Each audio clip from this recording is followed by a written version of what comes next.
What we just witnessed in Tua is a clear sign of head trauma tonight. And I'm extremely frustrated and upset about this, as well as just genuinely worried for Tua's well being. Welcome back, everybody. I'm Dr. Brian Sutterer. If you're new here and you enjoy learning about sports medicine topics, then please be sure and subscribe to stay up to date with my future videos. What we witnessed tonight on the field with Tua is extremely hard to watch. It's something that is extremely serious, and this is clear and obvious signs of head trauma. Of course, I uploaded a previous video talking about what we saw happen last week with Tua. Of course, he fell, hit his head. There was this whole controversy about back injury versus a concussion, but was cleared from a concussion and now was playing in a game just, I think, 4 days later. On this play, Tua falls backward and basically hits his head on the turf again, kind of similar to what we saw happen last week.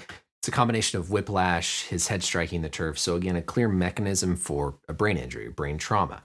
What we witness afterwards then with Tua having his hands sort of contorted in that awkward position is what we call posturing, right? This is similar to the fencing response that we can see, these abnormal posturings that occur in the setting of significant brain injuries or concussion. His fingers are rigid like that because of this continuous electrical signal being sent to those muscles as a result of that head trauma. We saw something like this with Donald Parham last year, where he was having those shaking kind of tremors of his arms.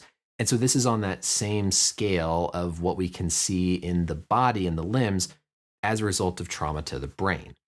Whenever there's a concussion, all these signals just start to fire and discharge in the brain. And so you can get patterns of abnormal electrical activity that result in these posturing patterns, the fencing response, or just the arms and fingers locked in a certain position because of that increase in the muscle tone from the nerve signals. In this situation, right, we don't know if Tua is responsive at all. He could be completely unconscious. I frankly didn't see a moment when they were taking him off on the stretcher where it looked like he responded or was moving his legs. Obviously, we saw him taken off on the spine board. And remember, in these situations, if an athlete is unconscious, we have to assume that there could be a neck injury, even though there was nothing about this play that looked overly traumatic to the cervical spine itself. We can see they've taken off the face mask because, again, in transport, you don't want to have any risk if there is a cervical spine injury of the athlete stopping their breathing. You need to make sure you can put a breathing tube in. And so we see that they've also removed his face mask. Part of clearing somebody's neck or cervical spine is that they can answer questions reliably. So if they're unconscious, then you have to assume worst case scenario and put them on the spine board. This is really hard for me to talk about and not get extremely frustrated and just emotional about the situation because of everything that happened last week. We know that when somebody is returning from a head injury, if they return too soon before they've recovered, they can have another head injury and be more susceptible to those symptoms, right? We've all heard about something called second impact syndrome. While extremely rare, can be extremely serious. I'm very glad that on the broadcast, they got somebody out there to say that that posturing with his hands was a clear sign of brain trauma, because the public needs to hear that. The public needs to be aware of this, as I think most people are watching it. I don't know what the response is going to be going forward with this whole investigation from last week.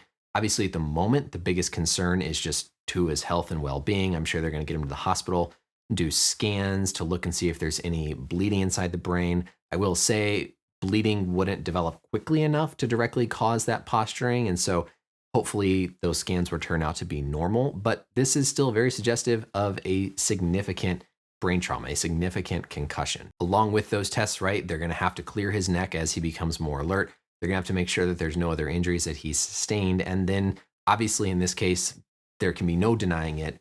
You're in the concussion protocol, right? We talk about those no-go signs. This is clearly one of them. That posturing that we see is a clear outward sign that can help you and tell you that there's been brain trauma. Hopefully things are okay, and this is another learning situation to make these protocols better, because this is extremely scary to watch as a sports medicine doctor. It's extremely scary to watch as just a sports fan. And I, number one, hope things are okay. But then number two, hope that this is a time to make things better and to improve this whole situation and improve athlete safety. That's it for the video, everybody. Let me know, as always, any questions or comments down below. And until next time, we'll see you later. Bye.